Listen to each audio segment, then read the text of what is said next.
Zenless just dropped their 1.5 special program, and I would have said that I just hopped off watching it as it finished, but I really just was stuck in Deadly Assault for 3 hours trying to get the 9-star, and let's just not. Anyways, moving on to brighter things in life. Jumping straight into it, we're getting 2 new agent stories, one being the main story event for Ashley Yau's TV schedule, and then we're getting Ellen's story event, which is great because I believe that rounds out all of the S-rank agent story events. So we'd have everybody's story events in the game, so whoever your favorite character is, they will 100% have a story event for you to go and enjoy and get to know more about that character. As well as sticking on the topic of new things, we're getting obviously 2 new agents, being Astra and Evelyn. Astra being a ether support, there you go. Astra being an ether support and Evelyn being a fire attacker. Ashley Yau's pull value is most likely just going to be just get the characters, like 9 out of 10, 10 out of 10. Any account would love to have an Ashley Yau. If you don't feel like if you don't feel like you need an Ashley Yau, you can just leave it. The game isn't in a state to where supports are heavily needed for something. If I were to play devil's advocate, yes, I would say Deadly Assault. Astra would probably help with Deadly Assault a lot because you do need to do a good amount of damage in a small amount of time, especially when it comes to this current rotation, where it did feel like I really needed to push the boat, which there will be a video up for that later, but we're not talking about that now. And jumping into Evelyn, Evelyn seems like a very competent fire attacker, very good DPS. If you don't have Soldier 11 and you're lacking a fire DPS, I probably would say just pick up Evelyn. I don't think it's a bad thing to pick up a support that you're lacking. If you're trying to save and you want to pick between the two, Astra is the pick because she seems like she would be a very comfy pick for anyone who's casually playing the game. I can see a very comfy couch team being Astra Yau with a Caesar and then some form of DP, like crit DPS or any DPS really. Just Astra Yau, Caesar, and then just a DPS, and you're probably just chilling, to be fair.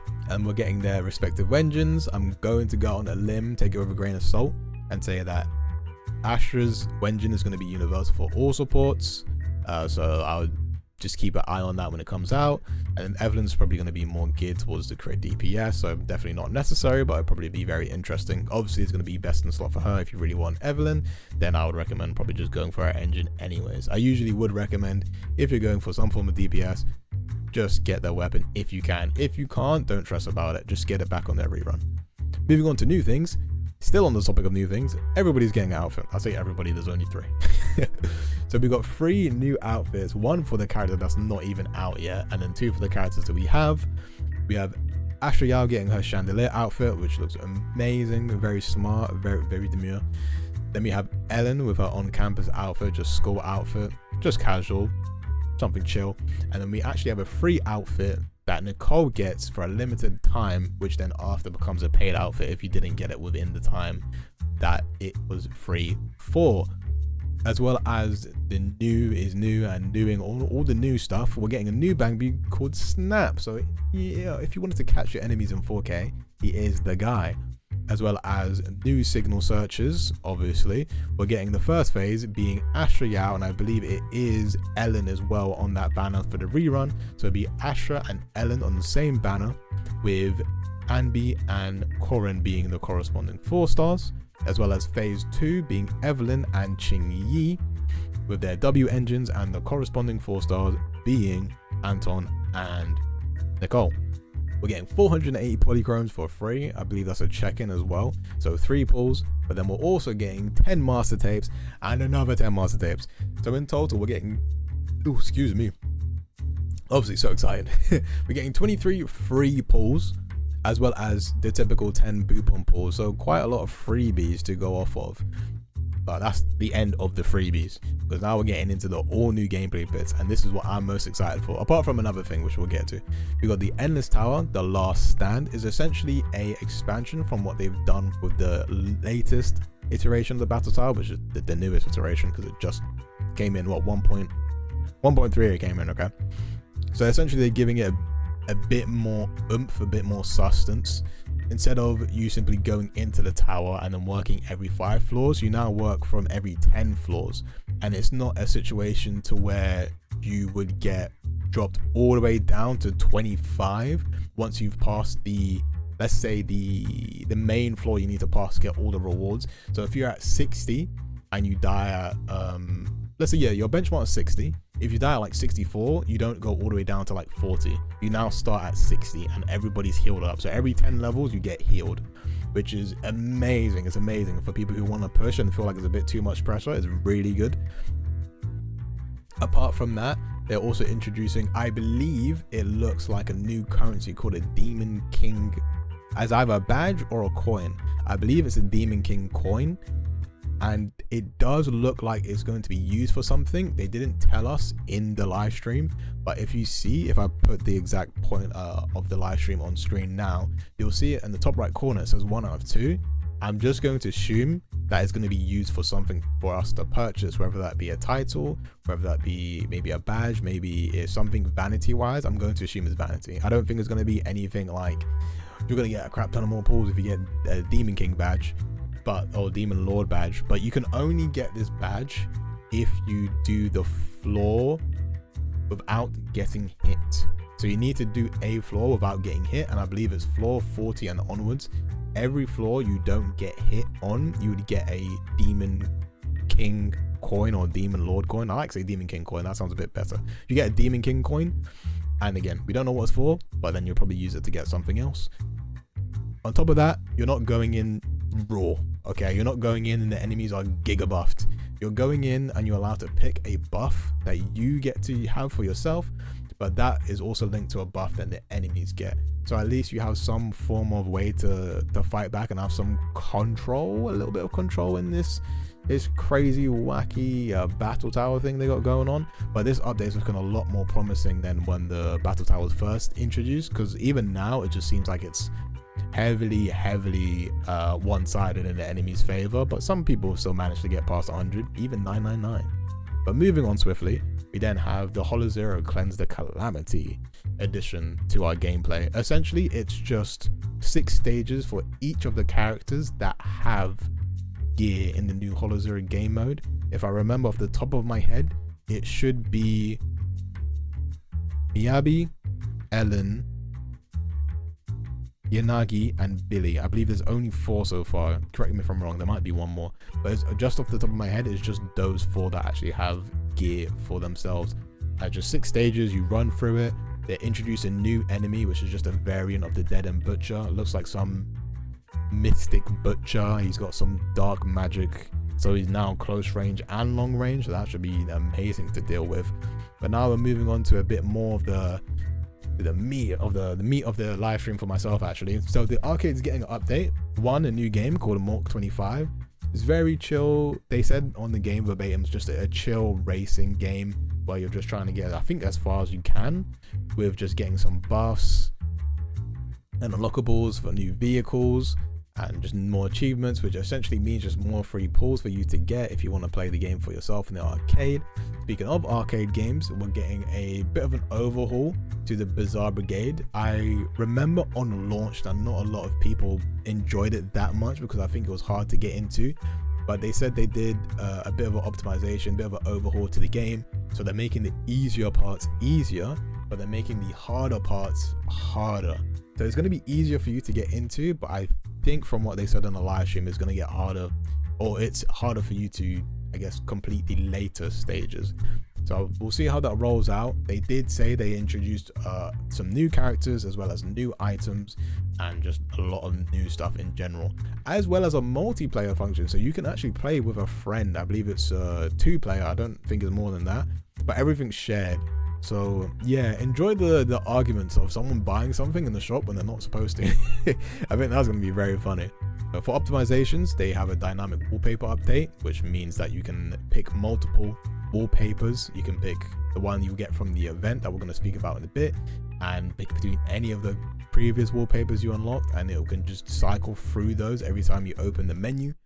They gave an update to the title and badge display, so now you can actually toggle on or off the badges that you want to display, as well as the titles as well. They streamlined the notorious hunt stages. They no longer include all the mini bosses or the other enemies. They just go straight to the boss, which will save you some time. Custom special training plan as well, so now you don't need to follow the training plan of Fairy or the majority of the players. You can make your own custom training plan, as well as the drive disc system optimization. They just essentially made some bits look a bit more neat. Sorting rules have been optimized as well, and you can actually notice that the disc menu, when you go to the area to farm your disc, they would actually have the images on the different menus, so you can actually see what disc belongs to what stage, which just makes it a lot more easier for newer players or just people having trouble finding it. It's just a nice looking menu overall. It just looks a lot better. Right, this is actually the most important bit of this live stream, and this needs to be known right now. This is the most important bit of the live stream.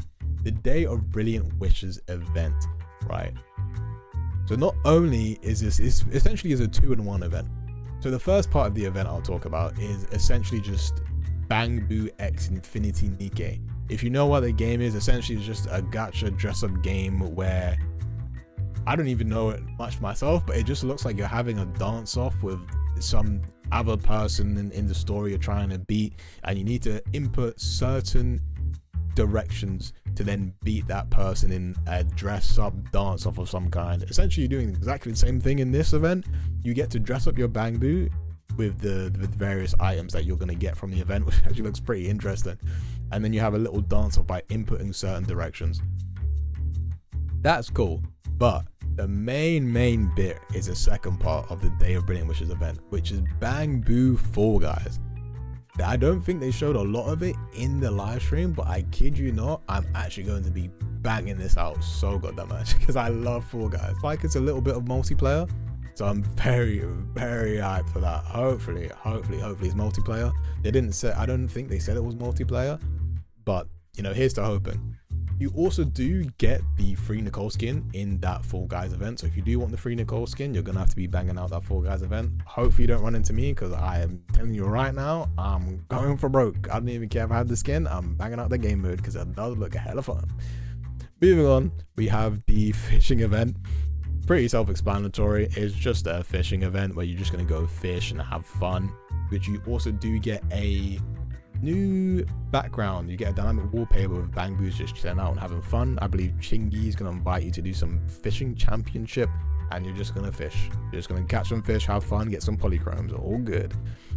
After that, we have the Godfinger Ultimate Showdown event, which essentially is just you going into the Godfinger arcade daily, playing games, completing tasks for those games, and then getting tokens, which you'll then use to purchase your freebies, purchase your pools, purchase your boopons, your titles, and some other items along the way. We also have the Click Holo Reporter. This event essentially just wants you to go into the holo and snap some really cool pictures of your agents. Nothing crazy. Today's recommended film event. Essentially, if you've ever recommended a film to someone in the random play store, this is just, it's just that's what this event is. It's just a bit more fancy. You're just recommending films to people, and then you're just getting rewarded for it. 141 Going Green for Everyone event. This event essentially is just using your energy. So what you're going to do is you're going to go spend your energy, you're going to go get used batteries, and then you're just going to go give it to this person, and you just get some free loot. Nothing crazy. Speaking of nothing crazy, just our double drops, standard. Hopefully that helps you get more rolls that you probably don't even want in the first place. Woohoo, double drops. Nice. Then we're moving on to a Dream Come True at Last event. This is more of just an event where you get to talk with your characters in the game. I believe it's just a whole thing of where maybe they're trying to go out somewhere. I don't know. It seems like a whole group thing, like they want to go out or go on a vacation and everyone's bailing, but then Fairy's going to help you figure out why they're bailing or help or stop them from bailing. Just some little like social event with the characters already in the game. And then they went through just an EP of the two new characters of Evelyn and Astra, but they only showed a snippet of Astra's EP and not Evelyn's. As well as the main important part of the live stream, the code Astronomical. Whoa. Wow. If there's anything that stuck out to you, anything you guys are excited for, drop it down below in the comments. So I'd love to speak about it because I'm actually quite excited for 1.5. I thought it was going to be a lot more chill, but it turned out to be quite packed with quite a few things, to be fair. I'm not going to say it's a 1.4 because it's not even out yet, but I'll wait till 1.5 drops. It seems like it's a very event heavy update, so nothing in the department of I'm guessing that any like major story developments or anything like that, so no story progression for 1.5, but it seems like it's very lively event heavy update. So if you guys like stuff like that, you'll probably like 1.5, but again, I'll hold my reservation because it's not even out yet, so we'll see out when it gets there. Other than that, I hope you enjoyed watching the video, and I'll see you guys in the next one. Take it easy. Peace.